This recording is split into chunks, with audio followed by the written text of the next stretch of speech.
Last few questions na.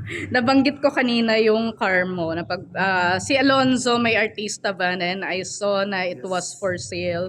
Hindi ba parang napag-usapan na, uy, pamana na lang sa'yo yung sasakyan ng kapatid mo? Nabenta na ba siya? Oo, actually, lumang-luma na rin yung car na yun. So, Pero it looks so new. it looks new kasi Yeah, well customized taken care of. It was customized by Ate Custom. So, ano na rin siya, wala rin ipapamana kasi wala kang marunong mag-manual sa amin.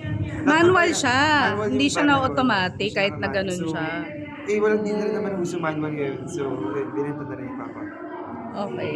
So, let us play the pinaka-game. Magde-describe ako like, kunyari, pinakamasayang month, ganyan. Then pinakamasayang month. Tapos sabihin mo kung anong buwan ngayong 2024 and the experience associated with the memory. So, kunyari, ang pinakamasaya, kunyari, tinanong ko, ano yung pinakamasayang buwan mo? Tapos, kunyari, yung sagot January, then, if it's okay, you tell me the experience associated. So, yeah, so that's my first question. Ano yung pinakamasayang buwan mo ngayong, 2024? Sorry, 24, ito pa lang, 12 December. Ito na yung pinakasaya ko. Ang dami ng good news na lumabas sa akin. Lumabas na yung, sorry to talk about it, yung resolution ko sa DOJ. Lumabas na and pumabor sa akin. And, good thing, nakapag-travel ako. And lahat ng family ko mas naging close ko. So, yeah. So, skip na lang natin to kasi napansin ko, medyo oo. Of course, we don't want that, diba? So, yan, bonus question na lang about sa latest interview ni Boy Abunda.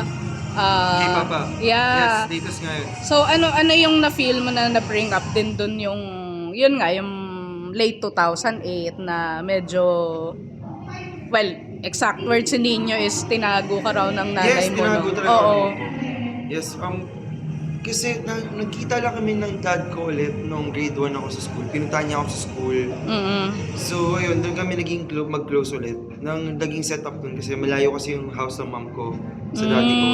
Yung dad ko, taga Cubao. Yung mom ko naman, taga Fairview. So, every weekdays, nandun ako sa mom ko para mag-school. Tapos every weekend, nandun naman ako kay Papa. Naging ganun yung setup namin. Yung tinago ko ng mom ko sa Iloilo for like 2 years. Ayan. Pero alam mo, nung nabit ko si Papa, wala naman talaga nagbago sa relationship namin. Still that. So, ito super lasang. Naalala ko kasi nag-Wicked ka nanood ka ng Yes, Wicked. nanood ng Right, yeah.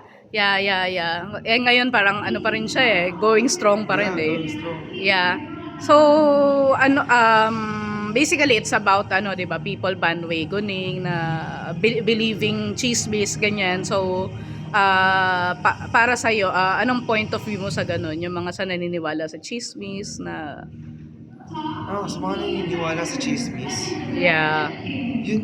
Kasi, mahirap kasi makinig sa chismis ng hindi mo alam yung both sides. And I think important yun para may iwasan mo yung fake news.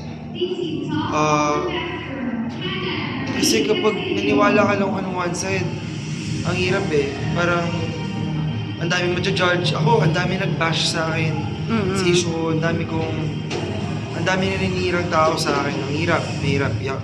Doon ako nagkaroon ng depression kaya dire-diretso pa rin ako mag-psych. So, I think sobrang importante makinig sa both sides. Hindi ka naman nagtampo sa tatay mo na nag-joke siya about chorizo de mulak. No, hindi naman. Hindi naman. Kasi si Papa gano'n naman talaga siya Oo. Wala nang bago dun. Oo. And I think he's trying to make the problem lighter. Kasi sobrang hirap na naman pinagdadaanan namin ngayon. Okay. Thank you sa